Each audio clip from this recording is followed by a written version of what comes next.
Parents 3 రకాలు. ఒకరు దిగువ మధ్యతరగతి కుటుంబీకులు, రెండవ రకం మధ్యతరగతి కుటుంబీకులు, మూడవ రకం రిచ్ పీపుల్, అంటే వీళ్ళకు డబ్బు అనేదే కొరవ ఉండదు. నిజంగా మీ దగ్గర డబ్బుండి మేము రిచ్ కేటగిరీలోకి వస్తాము, మేము మా పిల్లవాడు లేదా మా అమ్మాయి చదువు కోసం ఎంతైనా ఖర్చు పెట్టడానికి మేము రెడీ అంటే మటుకు నిజంగా మీ అబ్బాయిలో లేదా మీ అమ్మాయిలో మ్యాటర్ ఉంది, వాళ్ళు టాపర్లు, బాగా చదువుతారు, జ్ఞాపక శక్తి ఎక్కువ ఉంది, ఏ విషయాన్నైనా సరే అవలీలగా నేర్చుకోగలరు అనిపిస్తే లక్షలు ఖర్చు పెట్టైనా సరే చాలా మంచి కాలేజెస్లో మంచి నీట్ కోచింగ్ ప్రొవైడ్ చేసే కాలేజ్లో మీ అమ్మాయిని లేదా అబ్బాయిని జాయిన్ చేయండి. ఎందుకంటే మీ దగ్గర డబ్బు ఉంది.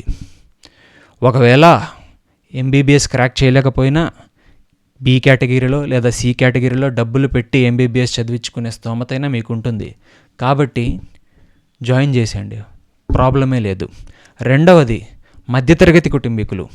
మధ్యతరగతి కుటుంబీకులు ఆలోచించాల్సిన విషయం ఏమిటంటే, మా పిల్లవాళ్ళలో నీట్ క్రాక్ చేయగలిగే దమ్ముందా, బైపీసీ చదవగలిగే దమ్ముందా అని ప్రశ్నించుకోండి. మీ పిల్లవాడు లేదా మీ అమ్మాయి ఒక యావరేజ్ స్టూడెంటు, బాగా కష్టపడి ఒక 70 to 80% స్కోర్ చేస్తుంది, అంతకు మించి ఎక్కువ స్కోర్ చేయలేదు, అంతకు మించి చదవడం కూడా మా అమ్మాయి వల్ల కాదు అని మీకు తెలిసినా కూడా ఈ ఇన్స్టిట్యూషన్లో ఉన్న ఈ దళారీలు ఉంటారే ఎవరైతే ఉన్నారో వీళ్ళు మిమ్మల్ని ఉత్సాహపరుస్తారు. మా ఇన్స్టిట్యూట్లో జాయిన్ అవ్వండి, మీ అమ్మాయిని ఎలా చెక్కుతామంటే శిల్పాన్ని చెక్కినట్టు చెక్కుతాము, NEET guarantee, MBBS seat guarantee, మీ అమ్మాయిని ఎదురులేని వ్యక్తిగా మేము తీర్చిదిద్దుతాము అని చెప్పి ఫుల్ బట్టర్ పూస్తారన్నమాట. తల్లిదండ్రులు కదా మోసపోతారు. ఎందుకంటే వాళ్ళకు పిల్లల్ని మించిందంటూ ఏమీ లేదు. డబ్బులు పెట్టేస్తారు, జాయిన్ చేసేస్తారు. ఆ 2 ఏళ్ల కాలంలోనే లక్షల డబ్బులు తగలబెడతారు. కానీ వీళ్ళు గుర్తించాల్సిన విషయం ఏమిటంటే, వీళ్ళ అమ్మాయి లేదా అబ్బాయి యావరేజ్ స్టూడెంట్లు మాత్రమే.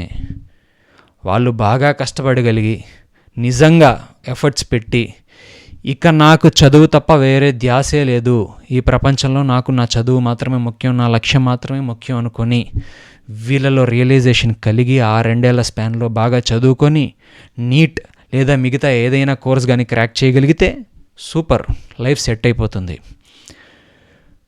ఇలాగే మధ్యతరగతి ఇళ్లలో కూడా కొంతమంది టాపర్లు ఉంటారు, బాగా చదువుతారు, భలే టాలెంటెడ్ వాళ్ళు. అలాంటి వాళ్ళ గురించి మీరు ఎక్కువ ఆలోచించకండి. డబ్బులు పోయినా పర్వాలేదు, కొంచెం కష్టపడండి, కొంచెం అడ్జస్ట్ అవ్వండి. ఒక 2-3 ఏళ్ళు మీ అమ్మాయిని అబ్బాయిని ఒక మంచి ఇన్స్టిట్యూషన్లో జాయిన్ చేయండి. సీటు కొట్టారా లైఫ్ సెట్, సీటు కొట్టలేదా పర్వాలేదు, లాంగ్ టర్మ్ తీసుకోండి. 1-2 లాంగ్ టర్మ్ల కోసం ఎక్కువ ఆలోచించకండి. ఎందుకంటే వాళ్ళు పెట్టుకున్న జీవిత లక్ష్యం ఏదైతే ఉందో డాక్టర్ అవ్వాలని, అది 1 సంవత్సరం 2 సంవత్సరాల లాంగ్ టర్మ్ల కంటే కూడా చాలా గొప్ప లక్ష్యం. ఇక మూడో కేటగిరీలోకి ఎవరు వస్తారంటే దిగువ మధ్య తరగతి కుటుంబీకులు. ఈ దిగువ మధ్య తరగతి పేరెంట్స్ మీరు ఫస్ట్గా అనాలిసిస్ చేయాల్సిన విషయం ఏంటంటే ఇదే, ఏమీ లేదు, మా అమ్మాయిలో లేదా మా అబ్బాయిలో ఈ కోర్స్ చదవగలిగే దమ్ముందా, అంత నాలెడ్జ్ ఉందా, అంత జ్ఞాపక శక్తి ఉందా, వీడికి అంత ఐక్యూ ఉందా, నిజంగా వీడు చదవగలడా, చదివిన పాస్ అవ్వగలడా, ఒకవేళ పాస్ అయితే అయ్యాడు నీట్ రాయగలడా, నీట్ రాస్తే క్వాలిఫై అవ్వగలడా, క్వాలిఫై అయితే సరిపోతుందా, సీటు కొట్టాలి, సీటు కొట్టగలడా, ఇవన్నీ కూడా ప్రశ్నించుకోండి. ఎందుకంటే తల్లిదండ్రులకి వాళ్ళ పిల్లల గురించి తెలిసినంతగా బయట వాళ్ళకి తెలియదు. వాడి 10th మార్క్స్ చూడండి చాలు, అర్థమైపోద్ది. మీ ఓడికి వచ్చిన మార్కులను బట్టి వీడి దగ్గర ఏమాత్రం సబ్జెక్ట్ ఉందో మీకు అర్థమైపోద్ది. ఇలాంటి వాళ్ళు మా అబ్బాయి లేదా అమ్మాయి డల్లర్స్ అండి, పెద్దగా చదవలేరు, కానీ నాకు భలే కోరిక, నా పిల్లలు డాక్టర్లు అవ్వాలని నాకు భలే కోరిక, నేను రిస్క్ చేస్తా, కావాలంటే నగా నట్ర అమ్మేస్తా, లేకుంటే పెద్దలు సంపాదించిన ఆస్తులు అమ్మేస్తా, మా వాళ్ళని బాగా చదివించుకోవాలా నా పిల్లల్ని అనుకునే వాళ్ళు ఎవరైనా ఉంటే రిస్క్ తీసుకోకండి. ఉన్న ఫ్యాక్ట్ చెప్తాను.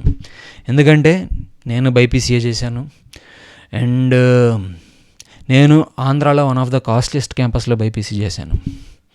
నేను చదివే టైంకి 2017లో నా బైపీసీ పూర్తయిపోయింది. అప్పటికే కొంత లక్షల్లో ఉంది నా ఫీజు. నేను చెప్పేది ఏంటంటే, సబ్జెక్టు లేకుండా పిల్లవాళ్ళలో దమ్ము లేకుండా వాడిని కోర్సులో జాయిన్ చేసి వాడిని ఇబ్బంది పెట్టకండి, మీరు ఇబ్బంది పడకండి. పార్ట్ 3లో బైపీసీ కోర్సు ఎలా ఉంటుంది, ఆంధ్ర తెలంగాణ మొత్తం కూడా 2 ఎడ్యుకేషనల్ ఇన్స్టిట్యూషన్స్ మొత్తం ఇంటర్మీడియట్ సెక్టార్ని ఆక్యుపై చేసి పడేసాయి. ఆ ఎడ్యుకేషన్ ఇన్స్టిట్యూషన్స్ ఏంటి అనేది పేరు నేను మెన్షన్ చేయాల్సిన అవసరంలా మీకు తెలుసు. మీ పిల్లవాడు లేదా అమ్మాయి 10th పూర్తయిందనుకోండి, ఈ పాటికే ఆ ఇన్స్టిట్యూషన్స్కి సంబంధించిన దళారీలు ఫోన్లు చేస్తా మీ ఇంటి చుట్టూ తిరుగుతూనే ఉంటారు. మీకు తెలుసు, నేను చెప్పాల్సిన అవసరంలా, అందరికీ తెలిసిన విషయం అది. పార్ట్ 3లో ఇప్పుడున్న ఇన్స్టిట్యూషన్స్లో బైపీసీ 2 ఏళ్ళు ఎలా ఉంటుంది, ఎలా పిండుతారు మీ పిల్లల్ని, మెంటల్లీ ఎగ్జాస్ట్ ఎలా అయిపోతారు పిల్లలు అనేది మీకు పార్ట్ 3లో చెప్తాను.